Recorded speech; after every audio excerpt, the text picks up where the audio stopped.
Okay, hello everyone. A very good evening. Welcome to today's live interactive session.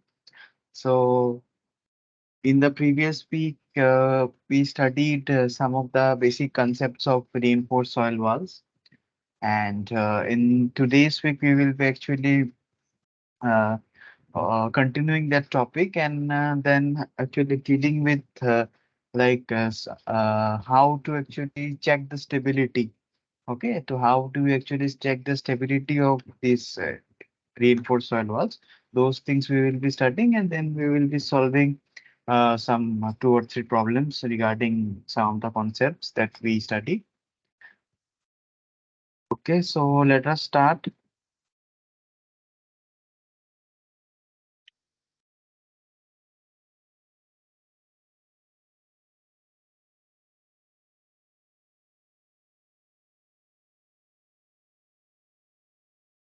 Right. So the first thing that we have is the external stability analysis, right? So in the external stability analysis, what we do, we check the factor of safety of our structure in terms of the lateral sliding, the overturning, the bearing capacity failure, and the overall failure.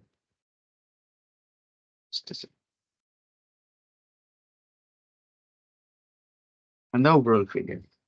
Right. So lateral sliding means what? So we have our reinforced soil wall. Okay. We have our reinforced earth structure. And so on that, some horizontal forces are acting. So one horizontal force is due to the earth pressure of the soil. Right. One is that, and one you can say one of the horizontal forces that are acting, that is the earthquake forces. The other horizontal force that is acting is the horizontal force due to the crash barrier. Say you have a pavement that is constructed over the reinforced soil wall. So due to the horizontal force that might come when a vehicle collides on the crash barrier. So that is one, right? So these are the horizontal forces that might come. So these horizontal forces actually might cause our structure to slide. Okay, slide over the foundation soil. So you need to check whether this sliding, whether this sliding is prevented by the friction that occurs between the reinforced the soil block and the foundation soil, right? So that is the lateral sliding check. And then we have the overturning check where see due to all the loads, there is a overturning movement. So there is a chance that the structure will actually rotate about the heel. Okay, rotate about the heel or it will rotate, it will overturn. So we need to check that we need to ensure that there is no such overturning failure, right? Then the third is the bearing capacity failure. Bearing capacity failure means the foundation soil above which we have constructed the reinforced soil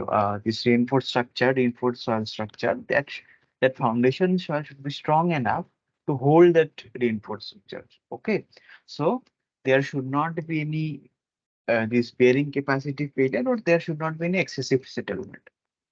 Yeah, so these two things we should check.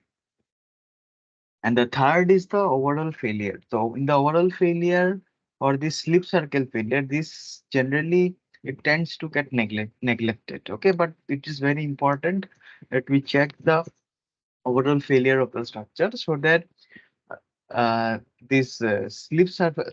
So say you're constructing this RE wall over some slope. Okay, you need to ensure that the slope over which this structure is constructed is safe. Okay, there is no failure of the main embankment slope. Main slip circle failure is not there. All right. So these are the stability checks that we need to do. Right. Now, now from this, what we do from this, what we need to ensure that the length of the reinforced soil block that we consider, that reinforced soil block actually satisfies all these criteria. And during all this calculation, this reinforced soil blocks is considered rigid. Okay, during all these stability checks, what we do, we consider that these reinforced soil blocks are rigid. It's a rigid structure. Okay. So after that, we have the amendment depth. So amendment depth is nothing but how much this foundation should go inside the soil ground level. Okay, it is nothing but the amendment. So certain criteria are given by the this Federal Highway Administration. So it is given here.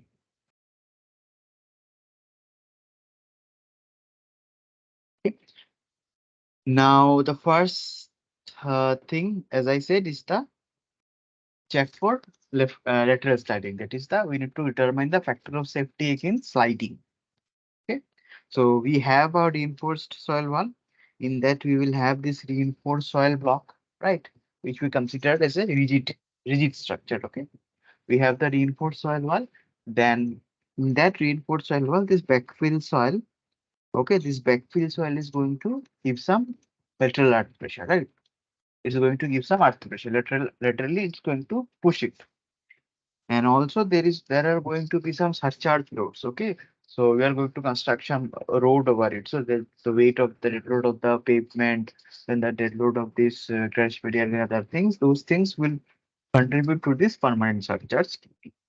And then you have say you have a highway constructed, so the road constructed, so the vehicles will be moving there, right? So there is, so you need to provide for the live load surcharge. Okay, this live load will be considering this vehicular load.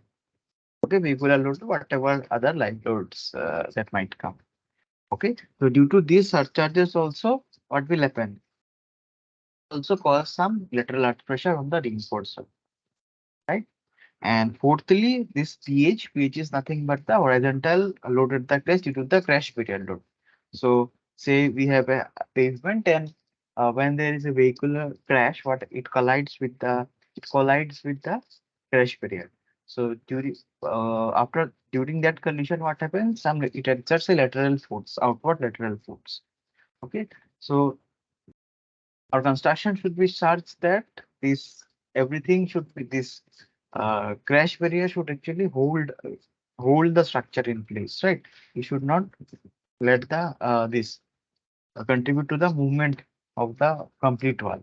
So you need to consider that load also, right? So you can see this total horizontal this lateral load that is coming on the reinforced wheel. It is nothing but the earth pressure due to this backfill soil. Then you have the earth pressure due to this surcharge loading and the lateral load from the crash bracket, right? And these lateral loads should be actually prevented by the shear resistance that is developed at the base.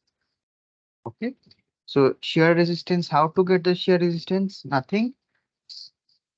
Normal load multiplied by the friction, this mu.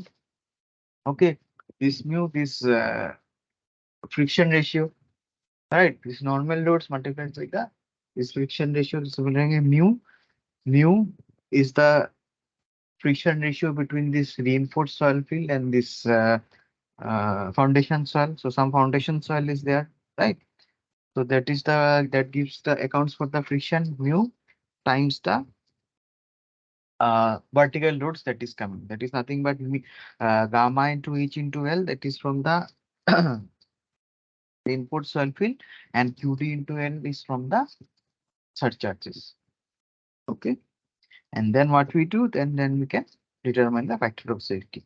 That is a resisting force divided by sliding force, and generally it should be greater than 1.5.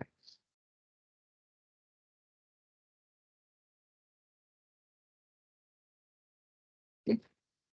Now, now say we have these back-to-back walls, right? So generally this is the most common scenario when we construct this reinforced soil walls for say some highway. So this is the most common scenario, right? For highway approaches. So we have a approach where two sides we need to construct these back-to-back walls, isn't it?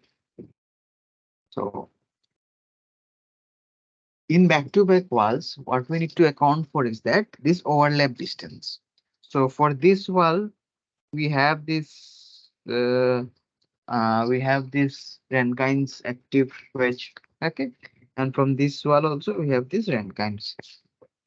So what we need to consider is the overlap distance. This overlap distance d, where where to uh this Rankine wedges, active wedges actually intersect. Right.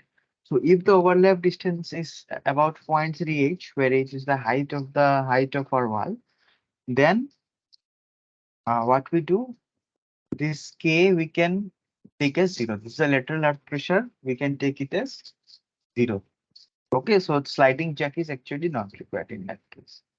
And if the two blocks are away, okay, then what we need to do, we need to take k is equal to k. All right. And if this overlap distance is less than 0.33, then what we do, then we just interpolate the value of k between 0 and k. All right.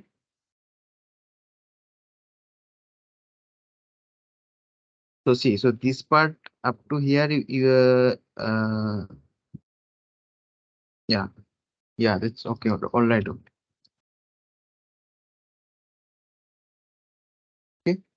Now let us see what's there next.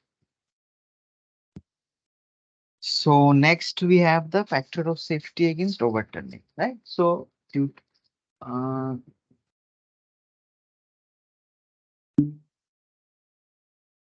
so please give the solution of questions 15. Potencies for the solutions, please ask. I don't have the solutions, all right? So you can just ask the course TS if they have the solution, because they are correcting your assignment and everything. So what we can do is that you can just write your query in the discussion forum. Okay, in the course discussion forum, you can write, and actually the course TAs will handle your queries regarding the assignment, because they are forming the questions and they are solving. Okay, still I will see next week. I will see what are questions 14 and 15 of week 4 assignment 2. Okay, I will see that. And week 4 assignment to see tomorrow. I think tomorrow you are about to submit your week 4 assignment, right? So anyways, I cannot discuss the solution now.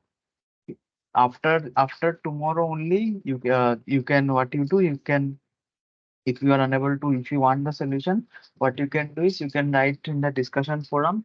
Okay, discussion forum of the course, and the course TAs will probably handle this. Okay. Okay. And next week, see, and even though if you do not get the solution, what I will try to see what the questions are, and I will try to solve from my side, and I will try to give you the solution. Okay, next in the next week.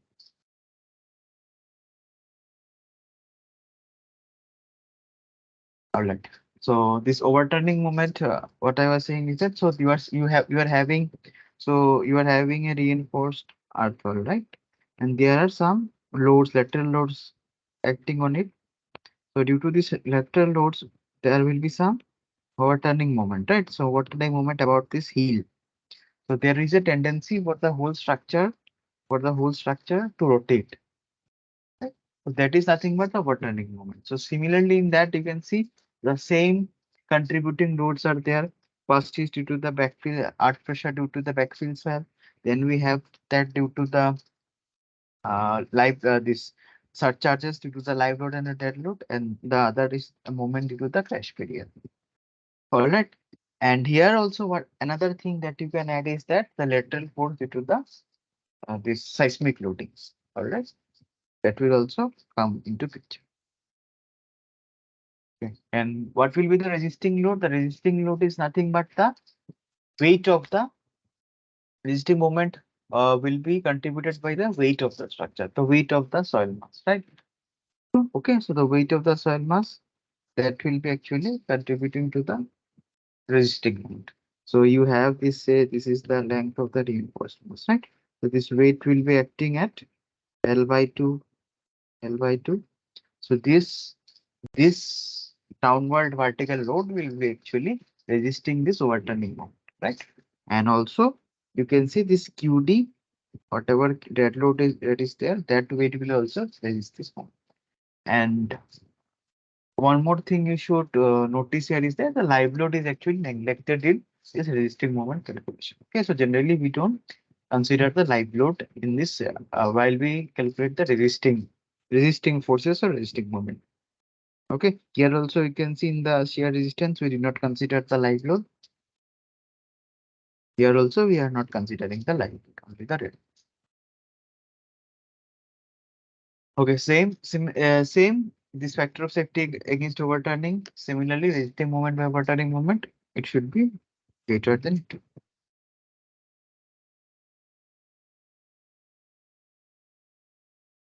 Now the third thing is the bearing capacity check. So bearing capacity check, what we do first, what we need to determine is the load. Okay, the vertical pressure that is coming on the foundation soil, right? So same loads will be contributing here. What are the vertical loads? First load is the weight of the soil mass, right? The weight of the soil mass, and then the weight of the surcharges due to the dead load and the live load, right? Plus any other permanent loads. So that is contributing to the vertical slope. Now, after that, what we do, we determine the eccentricity. So eccentricity means what? Say this is the this is the reinforced soil. Okay, this is the base. So total vertical, some vertical load is acting. So this is the center. So generally what happens, this vertical loads actually act at some eccentricity from the center of the foundation. So that eccentricity is nothing but the resisting moment, sorry, the overturning moment divided by the load. So that will give you the eccentricity. And we need to ensure that this eccentricity is actually less than V by 6 in soils and less than V by 4 in rocks. So can you tell me why are we checking for this eccentricity? Why should this eccentricity be less than b by 6 and less than b by 4 in rocks? So generally, it's less than b by 6 only.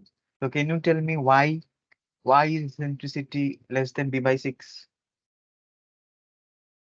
What is the reason? Why do you need to check for this eccentricity?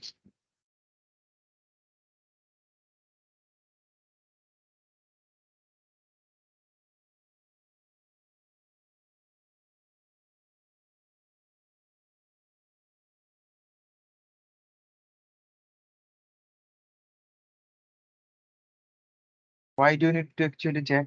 Huh? In columns, we consider it. Columns. You're talking about RCC columns.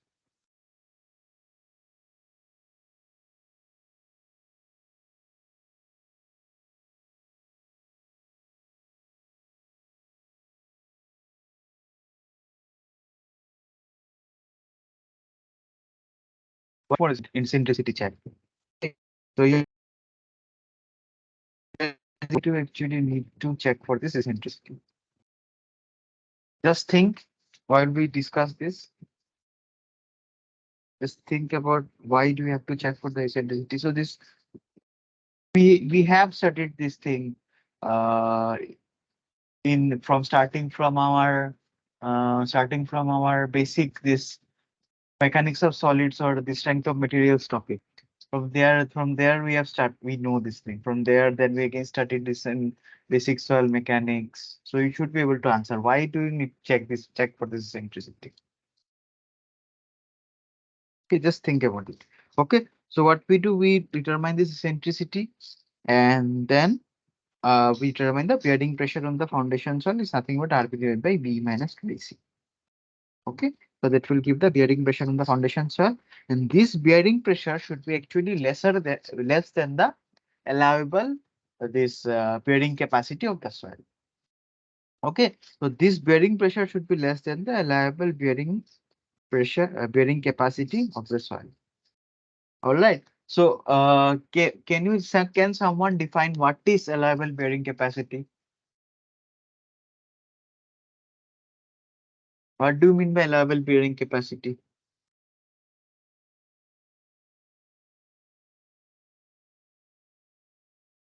What is meant by allowable bearing capacity?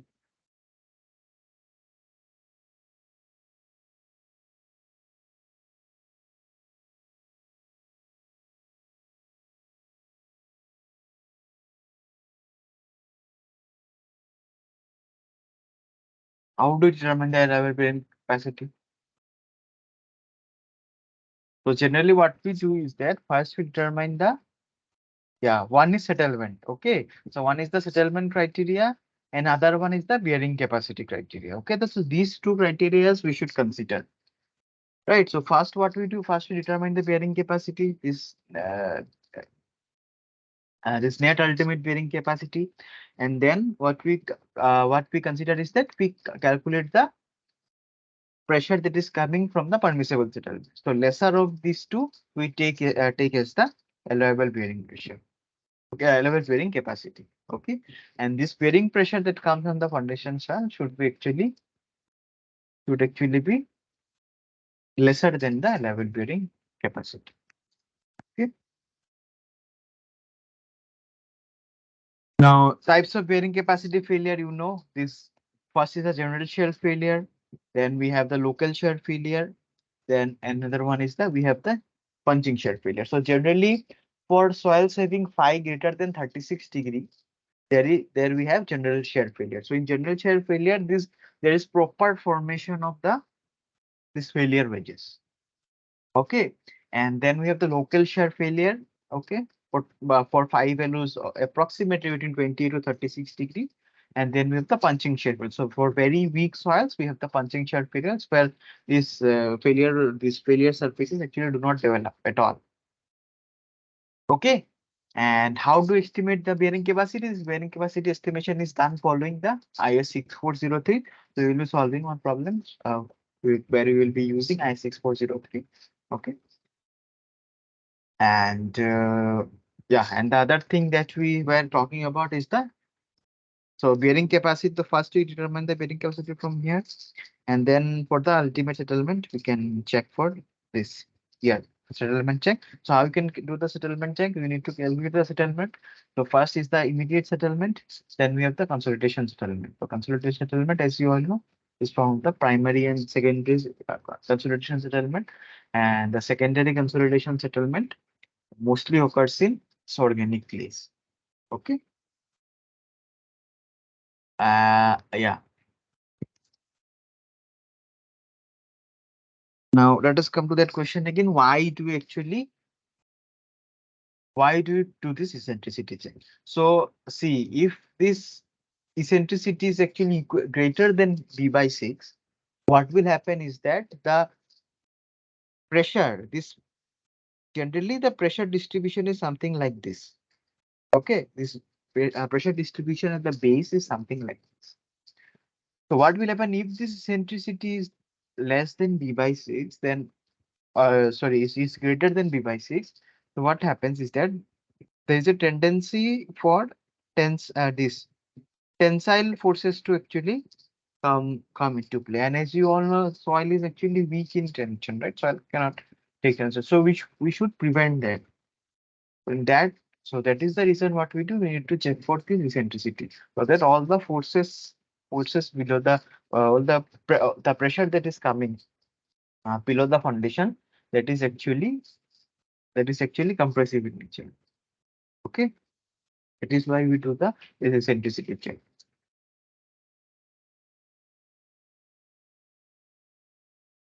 And yeah, and the last check that we need to do is this overall failure check, where what we do, we check in this slip circle failure. So first thing what we do,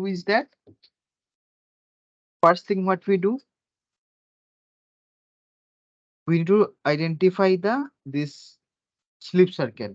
Okay, where this failure tendency of the failure will be maximum. Okay, we need to identify this failure wedge, and then what we need to do, we need to take this, find out this factor of safety. So in the factor of safety, you can see in the numerator is that is the resisting. Okay, this is the resisting. These are the resisting moments. So from where are these resisting moments coming? So you see, this is the slip circle, right? So in the slip circle, what we do, say the soil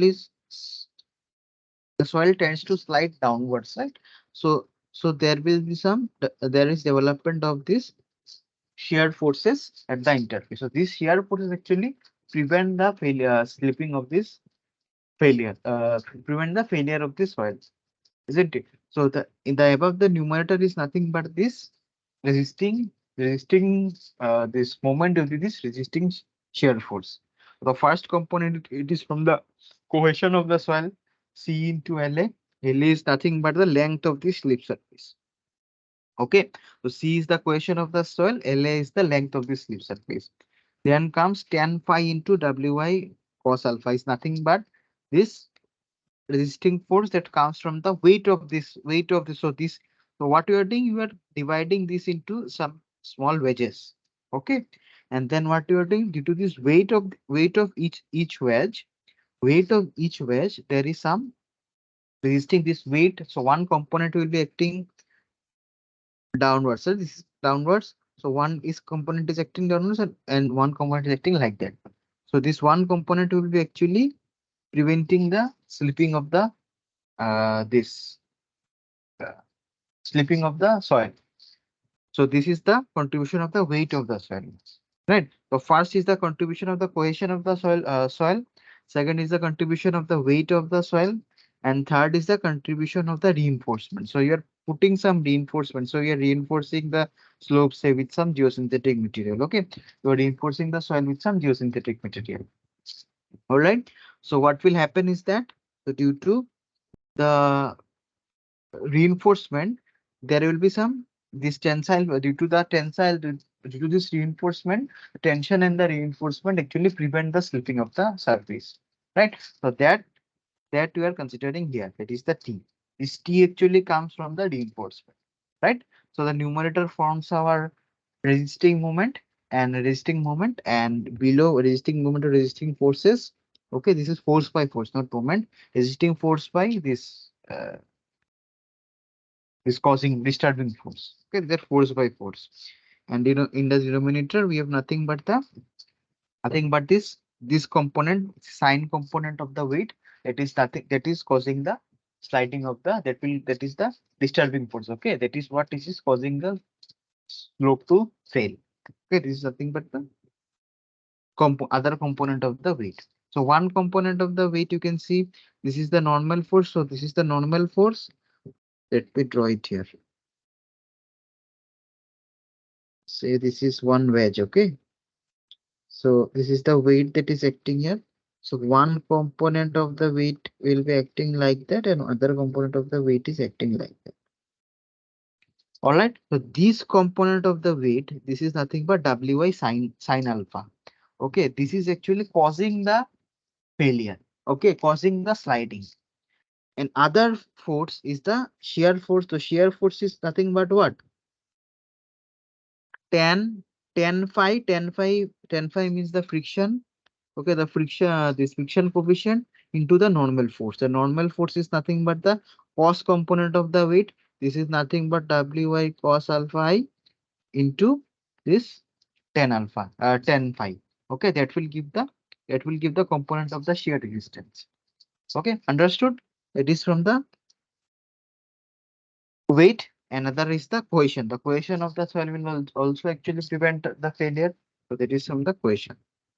Okay, and the third is third comes from the reinforcement. So these are the three components that are preventing the failure, and this is the causing the failure. It is nothing but this. This is nothing but Wi sine I. Okay, so we'll be solving some problems later on in more detail. All right.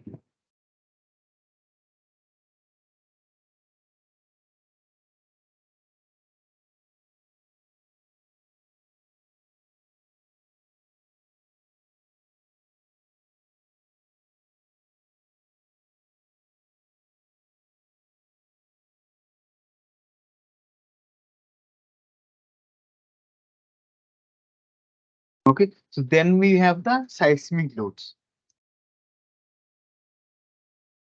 So as we know, this IS 1893 actually defines all how these seismic loads are to be considered.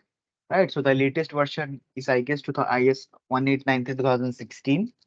So first we have this base acceleration factor. This base acceleration factor consists of some parts. The first is the zone factor, is nothing but Z. Okay. So India is divided into several zones, and so based on the probability of occurrence of earthquakes. All right, so this Z is actually Z actually defines the this zone factor. All right, and see, you can see here for four zones India has been divided. So from 2 to zone 5. Right. For zone 2, the zone factor is 0.10, and for zone 5, the zone factor is actually 0.36. All right, it means very severe. All right, and then we have this importance factor. This importance factor is nothing but how important our structure is, that defines the importance factor, right? That is also given in IS 1893. After that, we have this SA by G. SA by G is nothing but a spectral acceleration, right? So you will have some period of our structure, right? The structure, you will have some fundamental period, and corresponding to that period, what we can do is that we can determine the spectral acceleration coefficient SA by G from this graph, which is shown here. Okay, so from there, what we can do, we can determine the spectral acceleration coefficient from this graph, and you can see for different types of soil. So that structure, so generally this is given for buildings, right? So the building is located on rocks. So you can see we have one spectral acceleration coefficient, like one graph, and for medium soil we have one graph, and for soft soil we have one graph. So it depends on what type of ground, on what type of condition soil our structure is situated. All right. Okay, from there what we, so we determine the period of the structure, and from there what we do, determine the spectral acceleration coefficient. Okay, that will give the SA by G factor. And the third is the response reduction factor. So this response reduction factor is nothing but, say your structure is very rigid, then this response reduction factor will be low, right? And say your structure is very flexible, then this response reduction factor will be high. All right. So flexible structures, less effective earthquake, right? So this way, so for flexible structures, we are having higher response reduction factor. Okay. So from that, what we do, we determine this base acceleration factor. Okay. We determine this base acceleration factor. And from this base acceleration factor, what we can do, we can determine the average acceleration coefficient in the soil, that is alpha m, using this relation given by the Federal Highway Administration. Okay. So first we determine alpha, and that alpha can be used here to determine the average acceleration coefficient in the soil. Okay.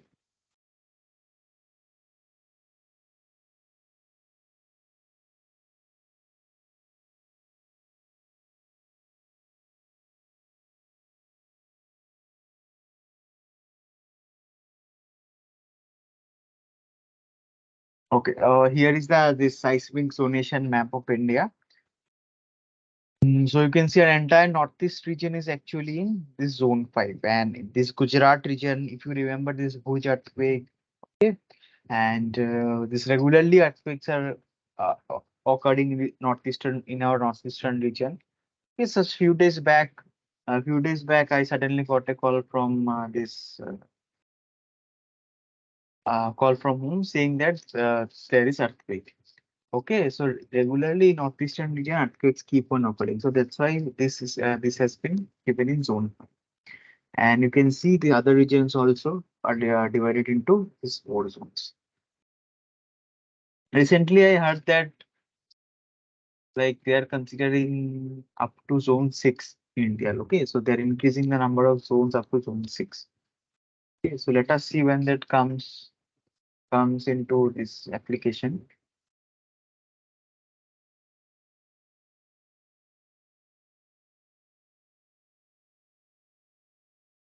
To calculate tensile force transmitted to particular reinforcement layer. Okay, this 10, you are asking how to calculate tensile force, how to transmitted to particular reinforcement. So that these things actually we will see in detail. Okay, while we do the designing of reinforced soil walls. Okay, we'll be solving detailed problems where we will be like this determining the length, the embedment length, all those things. So what we need to do is see your our main task. What is our main task? Our main task is to determine the length of the reinforcement, right? So that will be first the length inside the failure wedge and then the embedment length. So to determine all these lengths and the spacing of the reinforcement, what we need to do, we need to determine this force transmitted. Okay, the force transmitted in all this is one of this reinforcement here. So there is nothing but this para this say you are using some geotextile. Okay, generally what I can remember is that, so in general, how to calculate, what we do is that first we take the vertical pressure, that vertical pressure times the uh, friction coefficient, that will give you the this shear force that is developed, this force that is developed on the reinforcement layer. Okay, we will see later on how in detail how we can calculate that. Okay, we will see, we will solve some problems also, if not today in the net class. I think in week 5, sir has actually taught those things. All right, so we'll be seeing that slowly one by one. Don't worry, we'll be solving detailed problems. We'll be seeing how to determine this reinforce this, how to determine how to design a complete reinforced soil wall. Okay.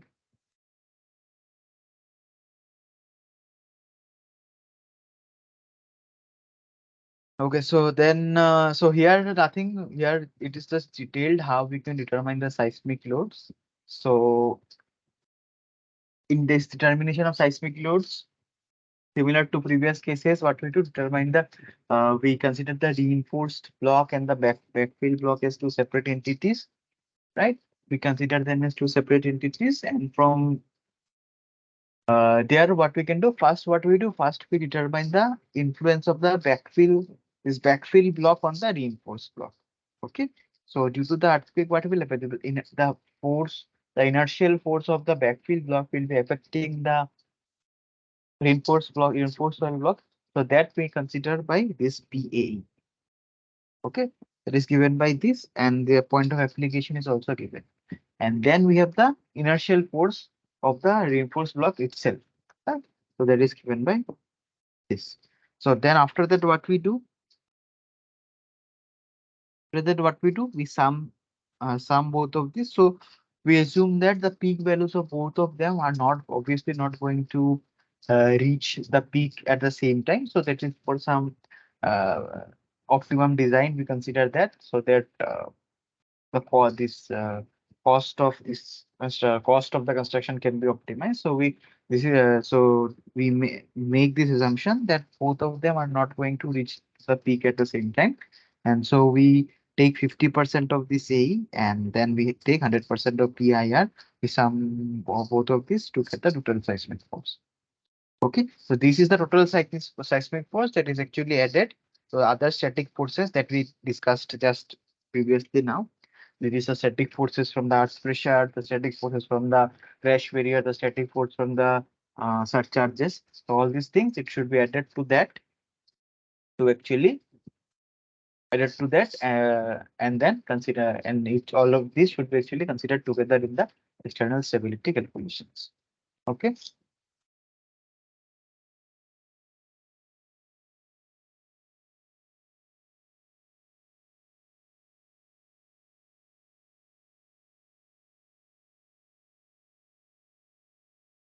Okay, this mononomial Okabe method is nothing but generalized method given by Mononobe and Okabe to determine the uh, seismic load. Okay, the seismic load that comes into play for in case of any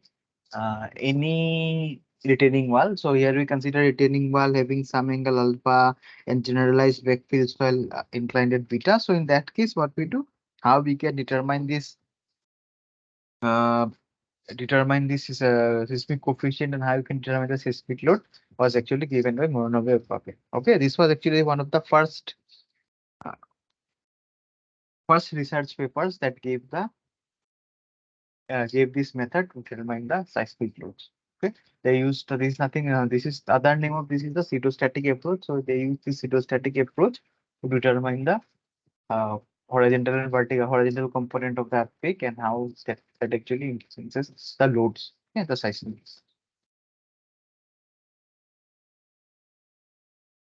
Okay, so as I said, the total forces are the sum of the seismic forces and the other static forces. The other static forces means that is the self-weight, surcharge load, crash variance, etc. Okay, and when we include the seismic forces, what we can do, we can reduce the criteria for factor of safety by 75%. So say in general, the factor of safety criteria for sliding was 1.5, but if we use this seismic forces, what we can do, we can reduce that by 75%. So our factor of safety can be 1.125. Okay, should be greater than 1.125, right? So after that, we have the internal stability analysis. So in the internal stability analysis, so we discussed this in detail, right, in the initial lectures. So what actually influences the internal stability is nothing but this rupture, pull out, and third is the connection failure, okay, or the excessive movement of the facing. So rupture, we already discussed what is rupture. Rupture means the force that is acting on each of the reinforcement is actually exceeding the tensile strength or the allowable tensile strength or the tensile strength of the reinforcement. In that case, what will happen? The oncoming load into the reinforcement is actually exceeding the strength of the reinforcement, right? The allowable tensile strength that is exceeding the tensile strength of the reinforcement. In that case, where the rupture of the reinforcement will occur. All right. And the other case is the pull-out failure. In the pull-out failure, what happens? There is loss of friction between the reinforcement layer and the soil. So what happens if there is loss of friction? Say this is the reinforcement layer and this is the soil. So if there is loss of friction between the reinforcement and the soil, what will happen? This reinforcement will slide out, right? It will get pulled out of the soil. It will get pulled out of the soil. That is nothing but the pull out failure. Okay, so these are the two most important failure types of failure. One is the rupture failure and other is the pull out failure. When does rupture failure occur? Rupture failure occurs when the oncoming load into the reinforcement actually exceeds the tensile strength of the reinforcement. In that case, the reinforcement cannot take more load, obviously, and that's why it ruptures. It breaks, it snaps. Another one is the pull-out failure. When does pull-out failure occurs? Pull-out failure occurs when there is loss of friction. There is loss of friction and resistance between the soil and the reinforcement layer. Okay, so when load acts on the when the so when loads acts on the reinforcement, there is frictional. Okay, frictional resistance, there is mobilization of frictional resistance, right, at the interface. This frictional resistance, what happens? This prevents this sliding of the reinforcement. And what happens? What if this force exceeds the limit? So if the force exceeds this shear limit of shearing resistance, what will happen? It will slide out, right? So there is nothing but the pull out failure. And the third is the connection failure, excessive movement of the facing. That means what? Connection failure means the reinforcement actually connected to our facing, right? We discussed how they are actually joined to the facing blocks or all those modular blocks. We discussed all those things, isn't it?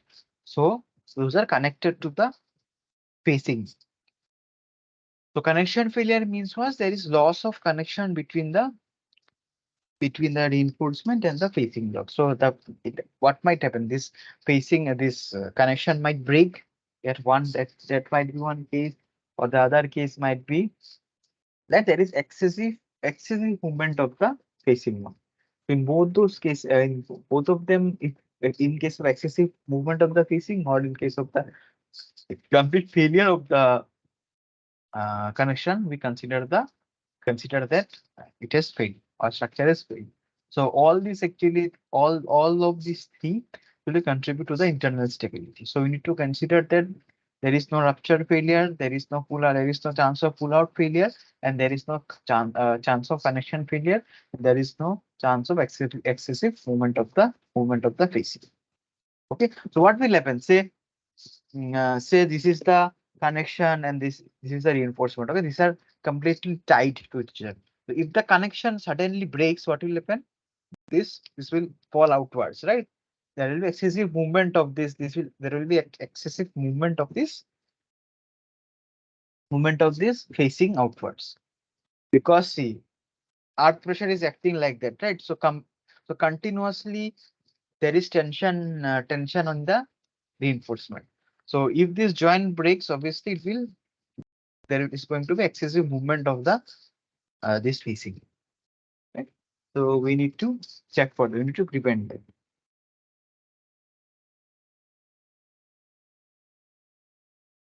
Just a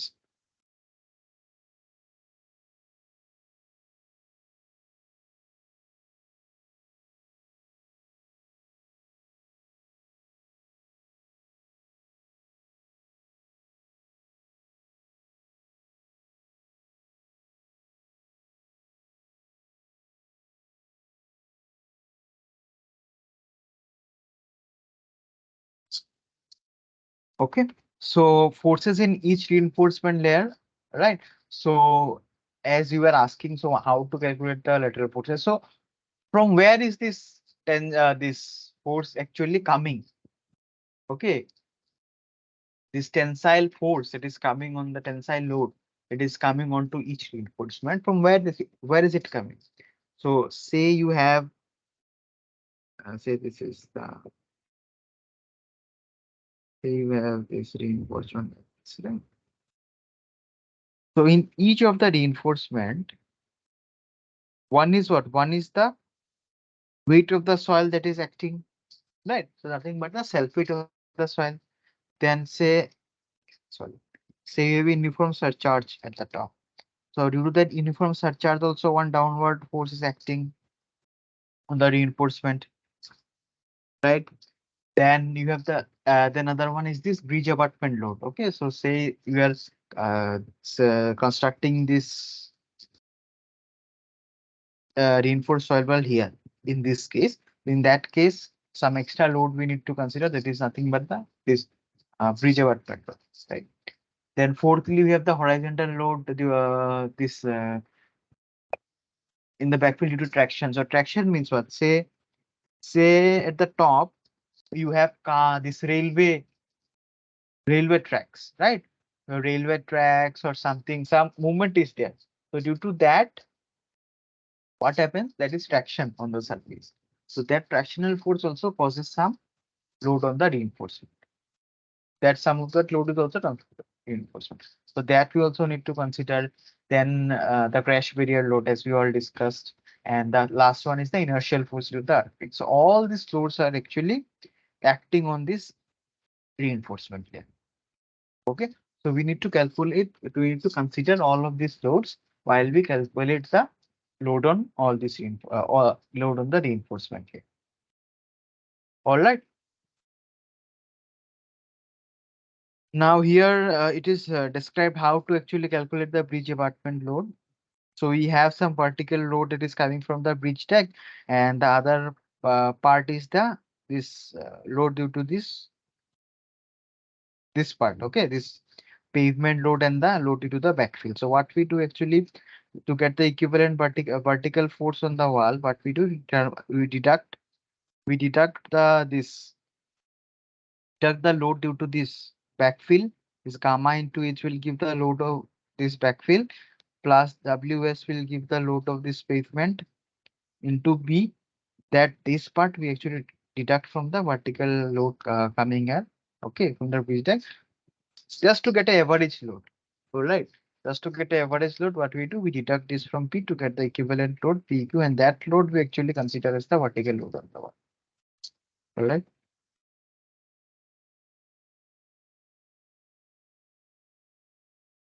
Yeah. Now horizontal loads affects only the reinforcement layers that fall inside the active wedge draws from the. Okay. So uh, say you have a footing. All right. Placed over a reinforced soil wall. So it is said that the loads that affect the reinforcement layer are the loads only falling in this region. Okay, the loads falling within this region will be actually will be actually affecting the reinforcement there. So say we are designing a reinforced soil wall. In that case, we have some foundation over it. Okay, foundation over it. In that case, when we calculate the vertical loads on each reinforcement layer, we need to consider this criteria. Okay, we need to consider this criteria while calculating the vertical loads. All right. So that is just given here. This TZ is nothing but this horizontal force is coming. So this is the foundation. In that foundation, some load FH is acting, and this TZ actually gives the distribution of this FH into this reinforcement layer with height. So with variation of Z, it gives, say we have a reinforcement at depth Z, so it is giving the horizontal force that is coming on that reinforcement at depth Z. Okay, so this FH is actually distributed like that. So you have FH that is acting on the foundation, horizontal force that is acting on some foundation. All right, and that FH is actually distributed on this reinforcement layers. How is that FH distributed? This is distributed in this way. Okay, so at depth Z, this is the tensile force that is distributed from FH. Okay, the part of FH that is uh, that is transferred to the reinforcement layer at depth Z. All right. B is the width of this footing. Okay, width of this footing. This is B. B is the distance of the center of the footing from the wall. B is the width of the footing. These are like, see, now what we are discussing all the loads that we should consider for the internal stability. Internal stability check means this pull out check, tensile failure check, and that this what this excessive connection failure check. So what we need to do for checking all those things, to check for rupture, pull out, and this connection failure, to check for these three things, what we need to do, we need to determine the load that is coming on each reinforcement, right? To check for all those things, the first thing what we need to do is that we need to determine the load that is coming into the reinforcement, right? So what we are doing, we are just discussing that thing. How we in different scenarios, how we can determine the load that is coming into the reinforcement. So the basic loads that the soil weight we know, we can easily calculate the low uniform surcharge, that contribution easily you can calculate.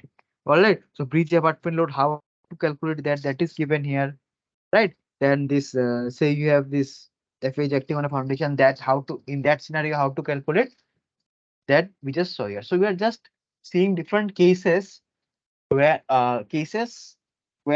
from where we can calculate the load that is coming on each reinforcement. Okay, and why are we doing that? We are doing that because we need to determine the force in each reinforcement layer. Why we need to determine the force in each reinforcement layer? To check for the internal stability. And what is our internal stability? Check for rupture, pull out, and this connection failure. Okay. One more thing, if you notice here, is this DA. This is the allowable design strength. Okay. Say you say you have a geogrid and you do the tensile testing of the geogrid. From there, what you will get? From there, you will get the ultimate tensile strength.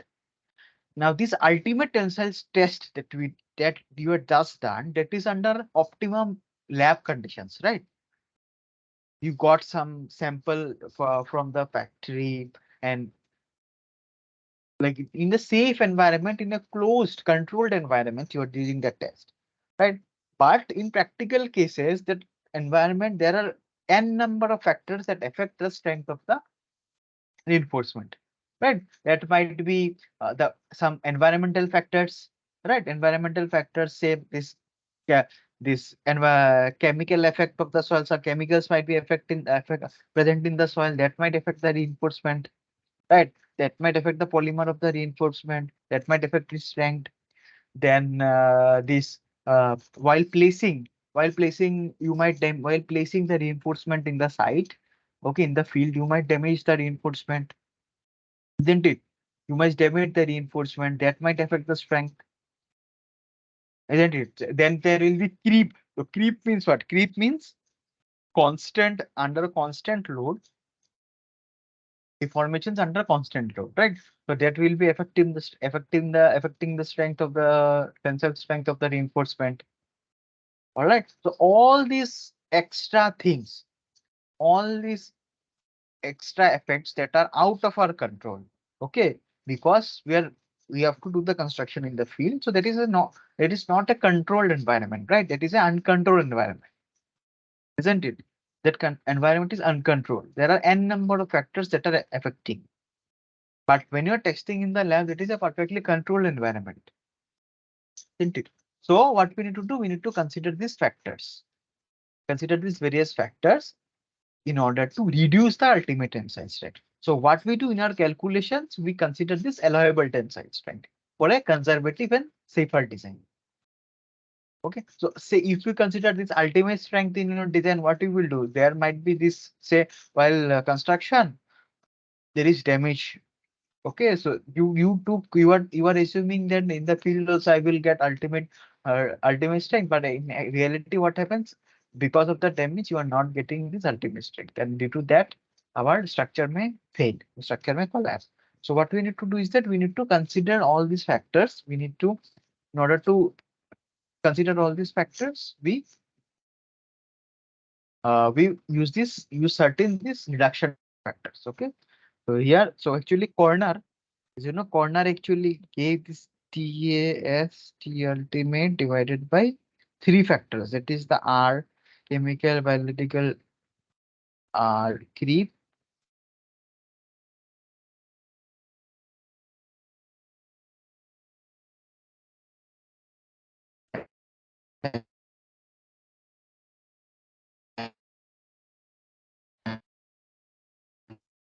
Okay.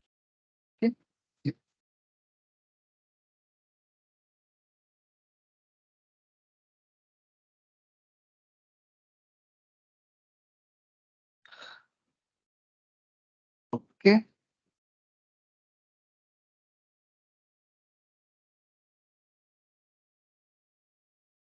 Now, now comes, okay, now comes the thing where now someone had asked that how to calculate the tensile force transmitted to particular layer, and this is the answer of that. Okay, this answers your question. So how to calculate the force transmitted to the reinforcement layer? This is what. So as I had said, is nothing but the particle force into the friction coefficient. Okay, into the this spacing will actually give you the force transmitted in each reinforcement layer. Okay, so say this is the reinforcement, and we consider that this is the total spacing, right? So we consider that the soil SY2 above and SY2 below actually affects the soil. It actually affects the soil. So what we do, we consider this spacing, this SV here. Okay. So vertical load multiplied by KF into SV. Okay. Vertical load. So actually vertical load into this is not say it will be in kilonewton per meter square, right? Into this will be in meters, this spacing, and this will have no unit, which is some coefficient. Okay. This is how we are actually converting the vertical loads into the horizontal loads. All right. So this will be in kilonewton per meter. So every calculation is per meter length of the wall. All right. Okay. Now here the next thing is the lateral this lateral earth pressure coefficient. So lateral earth pressure coefficient. So generally, if the structure is flexible, what will happen? So you know, to mobilize the active earth pressure, there might be little flexibility. There should be little deformation in the wall. So if the structure is flexible enough to allow little deformation, in that case, what we do, we consider this KSK. Okay. And for inextensible reinforcement, where the reinforcement are very rigid, that do not allow any movement, in that case, the earth pressure is a little bit high, and we consider this earth pressure at rest. Cannot. All right. And there are some many criteria given on how to consider that. So that is given here.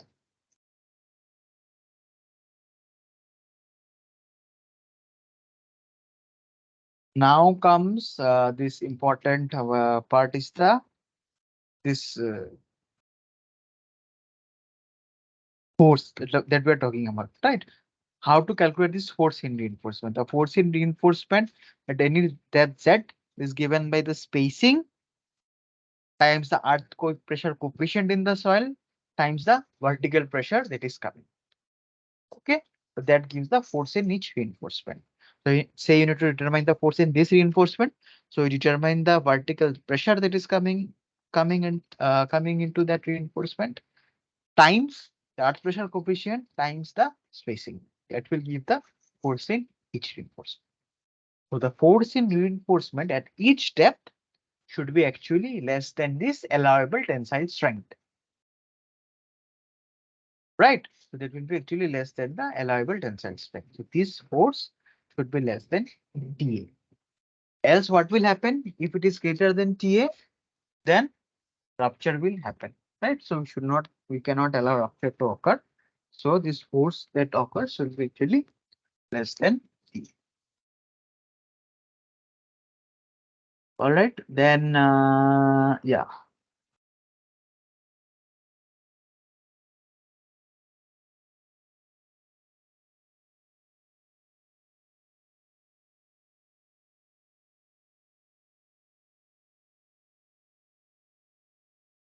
Eh, And here see a very important thing is written, and you can see from here also. This vertical spacing actually reduces with depth. Obviously, then because as depth increases, the vertical pressure is increasing. The vertical pressure is increasing. The vertical pressure is increasing. The force in reinforcement also will increase. So in account for that, what we do, we reduce the spacing of the reinforcement. All right. Now embedment length. So embedment length means the length that you have to provide beyond the failure wedge. So it is the most important thing, right? The embedment length is what that holds the reinforcement in place. So here providing the reinforcement here. So this is the active wedge. This is the active wedge rupture plane. And so this is the reinforcement, and beyond this beyond the active wedge you need to provide some extra length. So this extra length gives some anchorage to the reinforcement. Okay, so the minimum recommended this length embedment length is 1 meter. So minimum 1 meter of embedment length should be provided. So this embedment length actually gives allows for the anchorage, allows the reinforcement to hold the reinforcement to that in place. All right. So this embedment length is actually very much important. If this embedment length is not given, what will happen? The Due to the forces that are coming to the reinforcement will just slide out. All right. So there will be pull out failure. So prevent pull out failure.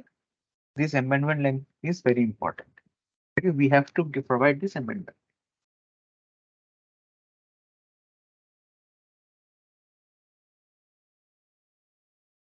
Now, first, we already studied how to check for rupture. We will solve problems, right? Don't worry.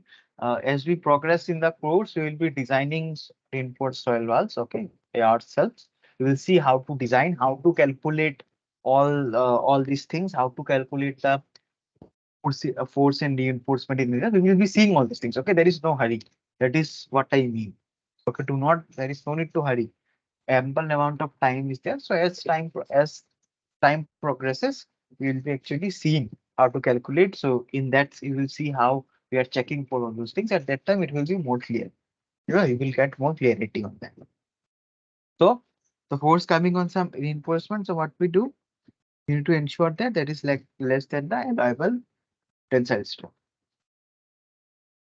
That is the rupture check. And now next, what we need to do, we need to check for the pull out. Okay, so the pull out check, what we need to do? So force in the reinforcement. So force in So force in reinforcement. This force in reinforcement should be less than TA. That is the allowable tensile strength. That is our rupture check. Okay. Now this force in reinforcement should also be less than the pull-out resistance. This is the pull-out check. Sorry, the pull-out check. So this should also be less than the pull-out resistance. Now, how to determine the pull-out resistance? Pull-out resistance is nothing but the vertical load times the friction coefficient that will give the frictional uh, force, frictional resistance times the length. That will give the pull-out resistance. So this sigma b is nothing but the vertical force that is coming at any level. Okay, let's say the vertical force that is coming here, it is given by sigma b times alpha 10R. So alpha 10R is nothing but similar to mu. It is the friction coefficient. Alpha 10R, alpha 10 phi R is nothing but the friction coefficient. Okay, the friction coefficient between the reinforcement and the soil. Alpha 10 phi R is nothing but the friction coefficient between the reinforcement and the soil. All right. So this friction coefficient times the vertical load, that will give the frictional force times 2, because 2 surfaces times L. That will give the frictional force, total frictional force per unit length. That should be actually less than the uh this, sorry, it should actually greater, right? Sorry. No, less only. Yeah. So that should actually be this PR, this pull out resistance should be actually greater than the load that is coming to the reinforcement. If the load is greater than this pull out resistance, what will happen? It will just slide out. The reinforcement will get slide out. So this resistance should be higher than the load that is coming to the reinforcement. So this factor of safety should be greater than 1.5.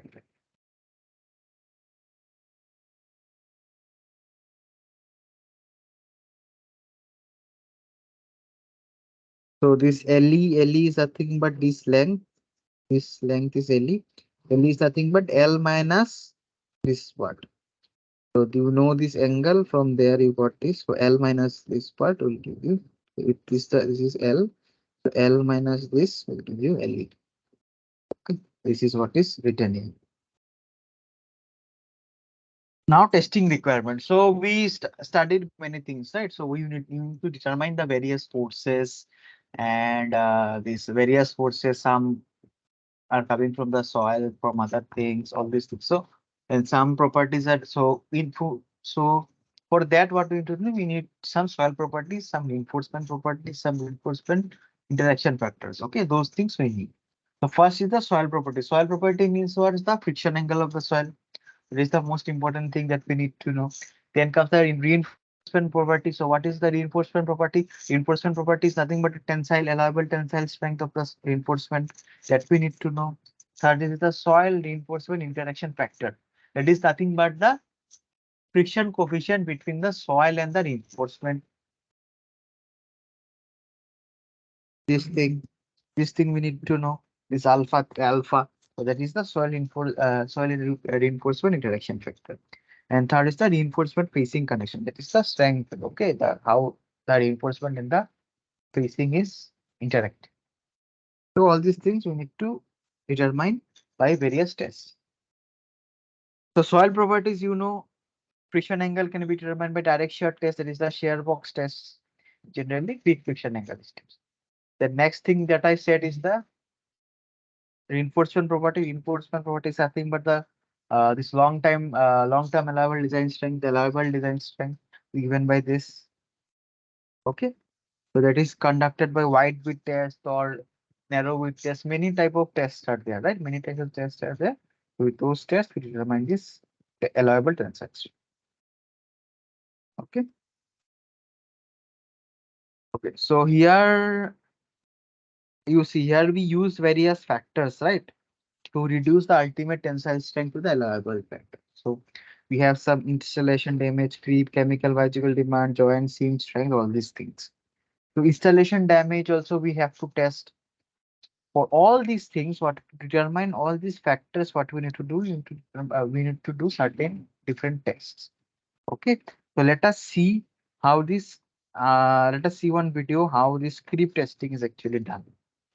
All right, so just share the screen.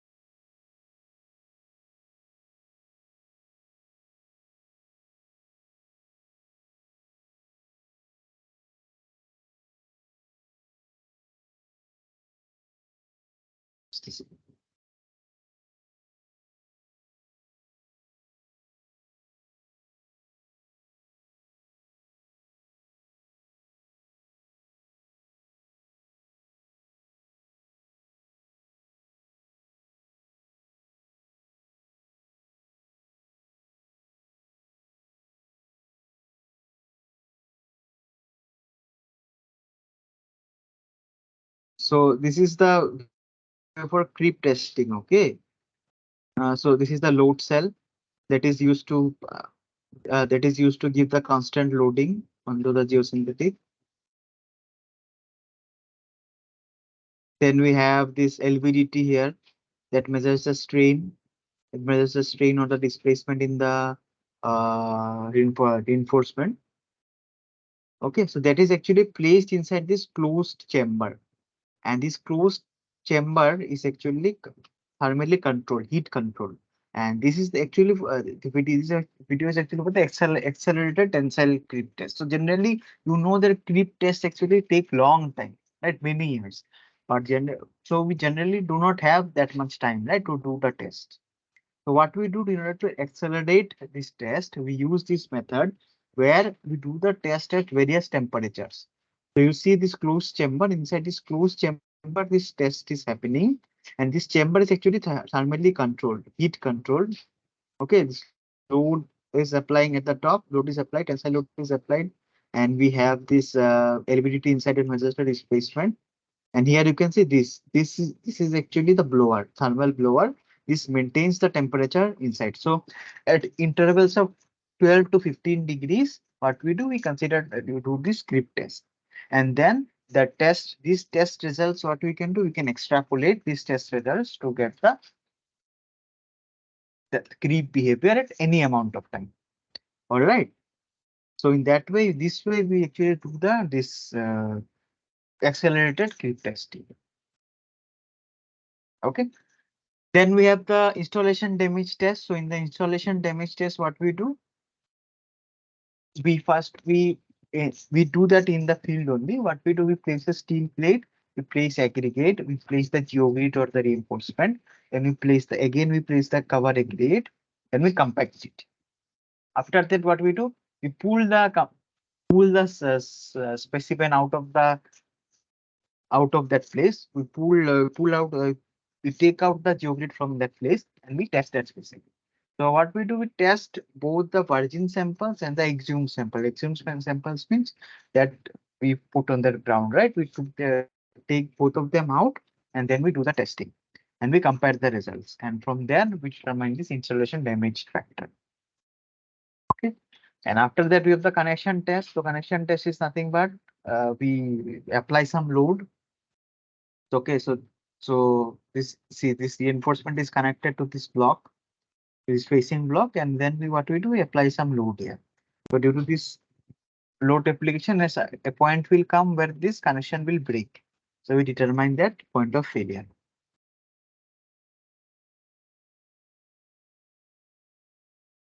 And then we have the pull-out test. In the pull-out test, what we do, we put the reinforcement between the soil, and we apply some load, pull-out load. And as we increase the load, a point will come when the reinforcement will completely come out. Okay, Okay, that will give the peak pull-out load. Okay, it will give the peak pull-out load. So here you can see at various vertical pressures. Various vertical pressures, obviously this peak pull-out load is going to be different. Different, right? Right. So we find out this peak pull-out load P, and then from this relation, what we can do, we can determine this interface friction angle. This interface friction angle is nothing but the friction angle between the reinforcement and the soil. This delta you can determine, and from this delta, then we can determine this alpha that we need to use. Okay, so we can determine. So let us see one video for this.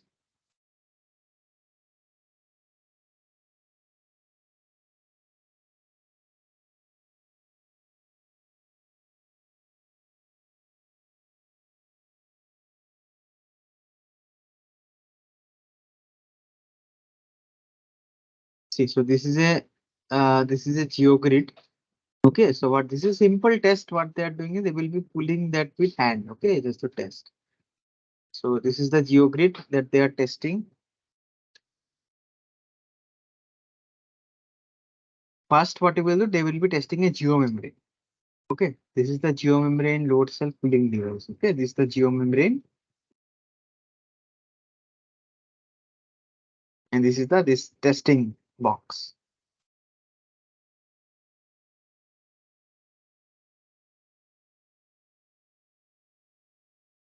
First, we put the material, the base material, level it. After leveling, what we will do, we will compact it.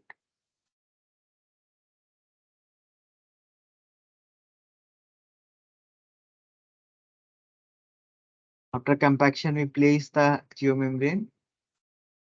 Then we will again put the fill material.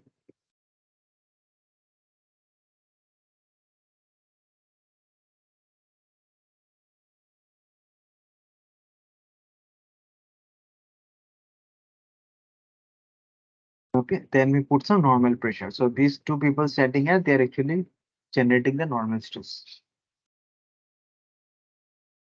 Then what we do? Then we start pulling. So we pull, keep on pulling.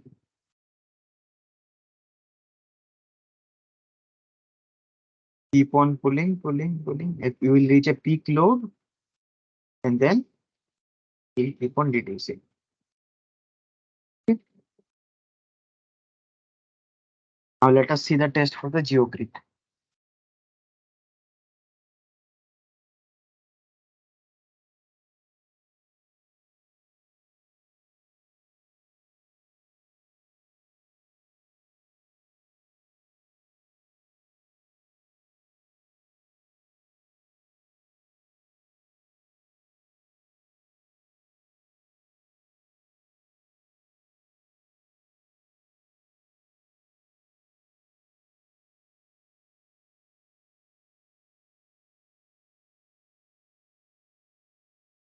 See, high strength is required. Okay, so we keep on pulling it. It reaches a very high peak.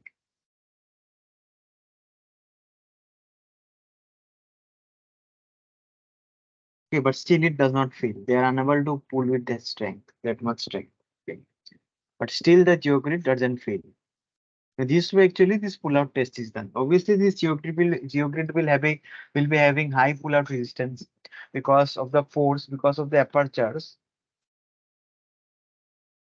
See, this is the for the geomembrane, this is for the geogrid, right? So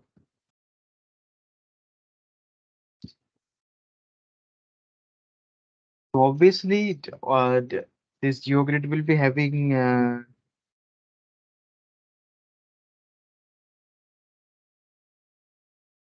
just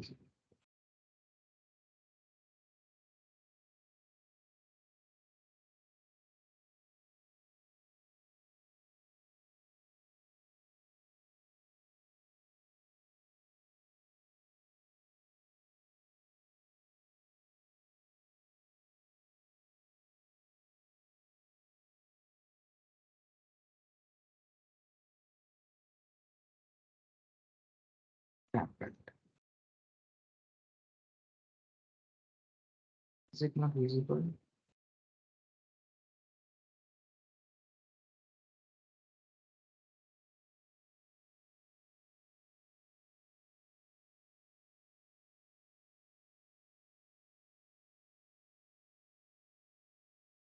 Yeah. So as I was saying, obviously GeoGrid will be having higher this higher pull-out resistance because there are pores so due to the big aperture size, what happens, there is interlocking between the soil and the geogrid. All right, so higher strength is actually needed.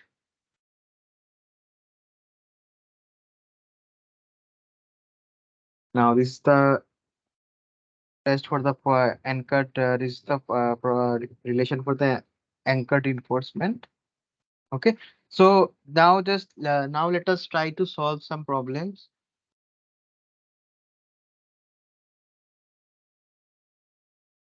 Okay, let us try to solve some easy problems.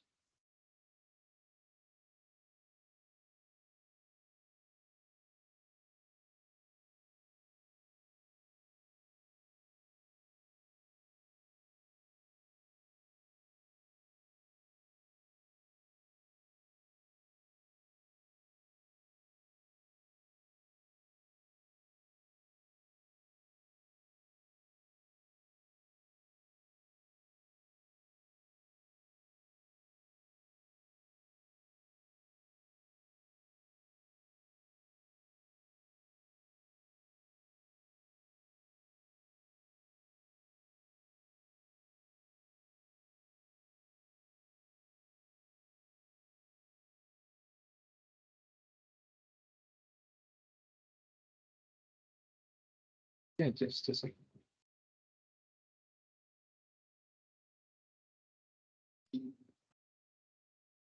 Yeah. So,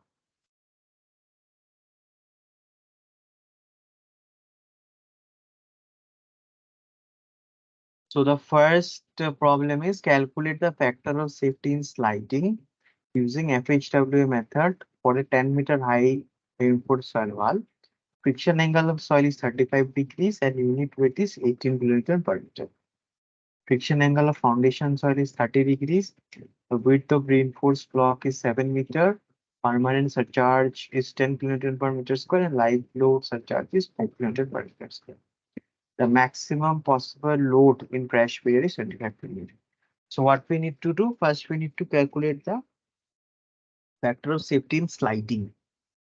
Okay, so to determine the factor of safety in sliding, we need to determine the total horizontal loads that are acting. Right, we need to determine the total horizontal loads that are acting.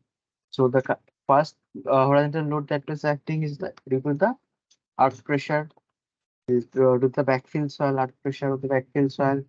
Second is that from the surcharges of the dead load and live load. Then we have this load from the crash period. So if you sum all of this, you will get the horizontal load that is active. Right.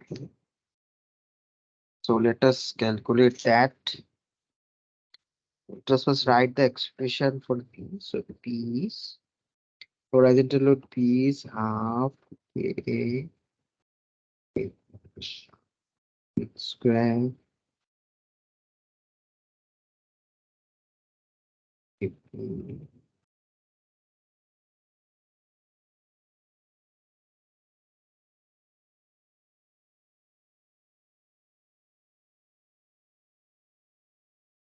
plus pH.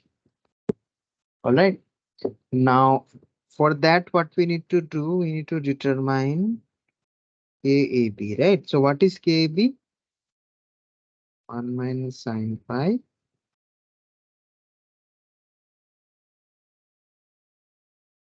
So 1 minus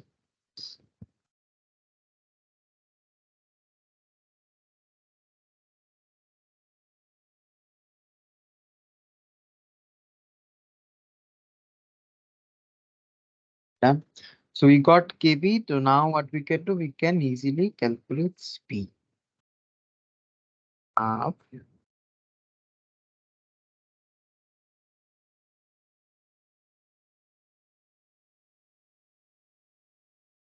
height is 10.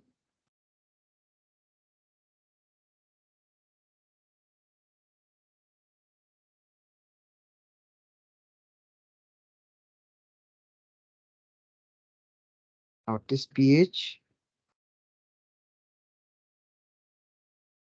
20. Right. So please calculate this. Let us see how much this one is coming. P is sum of all these three. So the first component is from the earth pressure of the backfill soil, half kb. So we have this triangular distribution, right?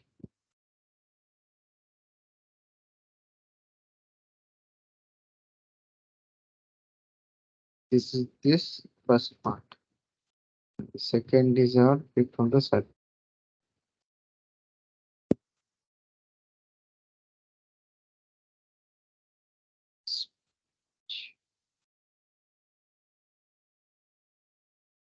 So the first one, if we add it will be, please check this, okay, by your check the calculation. Calculation might not be correct. Please check the calculation from your end.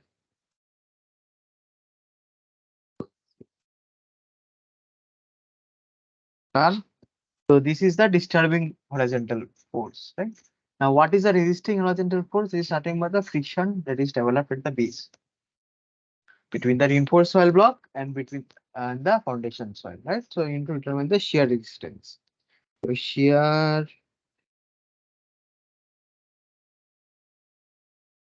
resistance equal to mu times friction coefficient times the vertical load, gamma into h into L plus qd into L. Okay, so live load, as we discussed, while we calculate the resisting forces, we do not consider the effect of live load, right? So what is mu?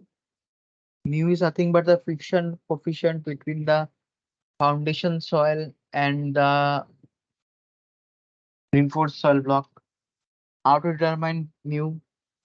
Mu is nothing but 10 times 2/3 of phi. And which is this phi? This phi is the lesser one between the phi of foundation soil and the phi of the reinforced block. So our question, it is given that the foundation soil is a phi of 36. Okay. Therefore, we have 10 by 3 into 30. So this will be 0.36. So 0.36 times 18 into 10. 7. L is nothing but the length of the reinforced soil block. It is given as 7 meter. Width of the reinforced soil block. Will come out as 478. Therefore, factor of safety is on sliding at 478.8. 305. 546 greater than 1.5. So it is safe in sliding. Right?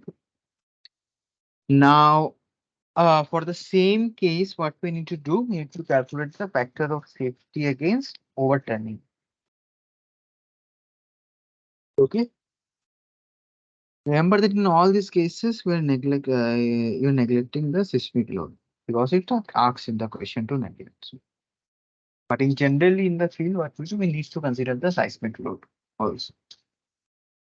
Just for simplification here, we are not solving, determining that for the seismic load.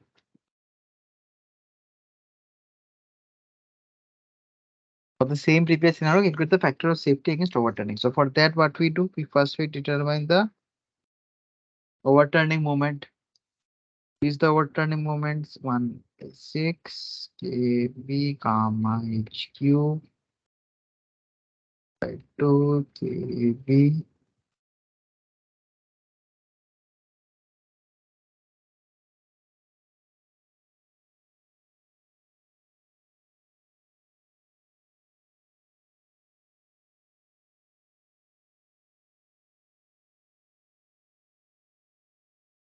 All right. So this part is from the earth pressure of the backfill on the reinforced soil wall. This is earth pressure of the surcharges due to live load and dead load.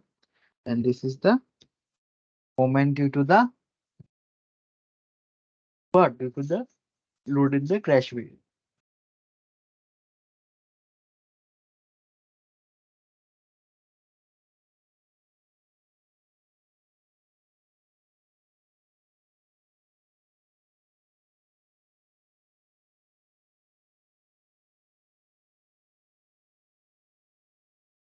Ten plus five into 10 square plus 25 into 10. So if we add all this will be 813 plus 203.25 plus 250.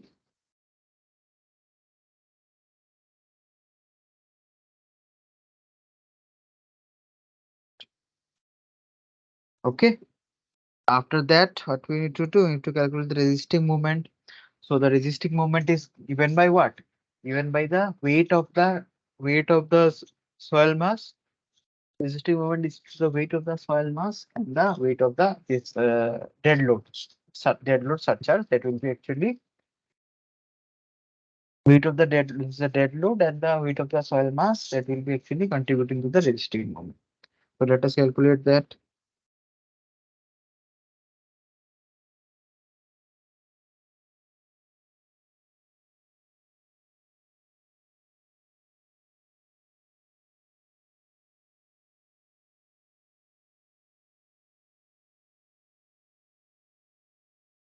Will be 465. Yeah. So what is the factor of safety is overturning?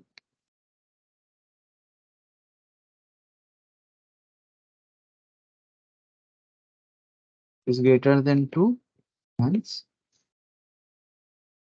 safe. All right.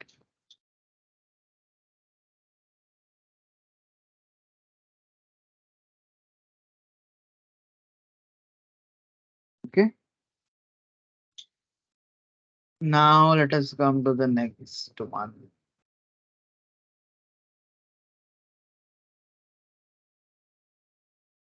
Calculate the net ultimate bearing capacity of a street footing of width 5 meters situated 1 meter below the ground level. Soil is dry, having unit weight 18 Newton per meter cube. Friction angle 36 degree. Cohesion is 5 kPa. And water table is situated at a great depth. Consider general shear failure. All right. So friction angle is around 36 degrees. So we can consider general shear failure. So you have a street footing.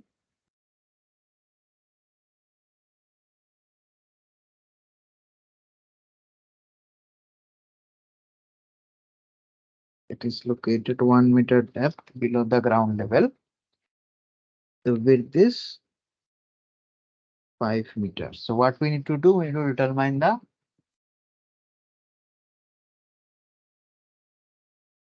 bearing capacity, net ultimate bearing capacity of the street footing. So what we will do, we will sort to IS 6403. Okay.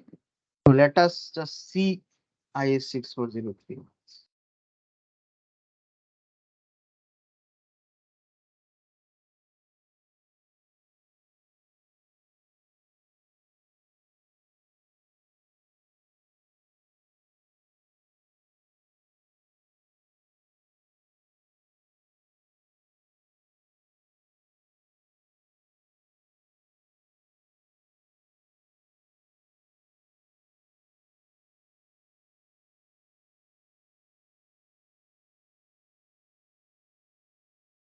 So you can see in case of general shear failure, the net ultimate bearing capacity is given by this expression.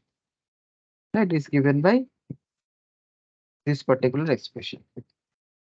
So this expression, what are the terms? CNC, SCDC, IC plus Q NQ minus 1 SQ DQ IQ. Gamma S gamma D gamma I gamma and W dash.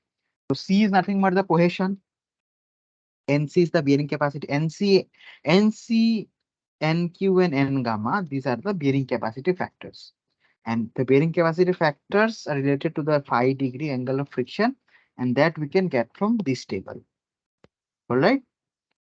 Then we have SD and Is. SD and Is are nothing but the S is nothing but the shape factor. Okay, and for strip footing, these are all one, right? Then we have the depth factor. That is nothing but these D's. Okay, for D's we have this depth factor, and I is nothing but the inclination factor. Means if the load is applied at some inclination, that accounts for that. So in our case, this will be one only. Okay, because our load is completely vertical, there is no inclination, so ice will be one. Ice will be one, SS will be one. These D's we need to determine.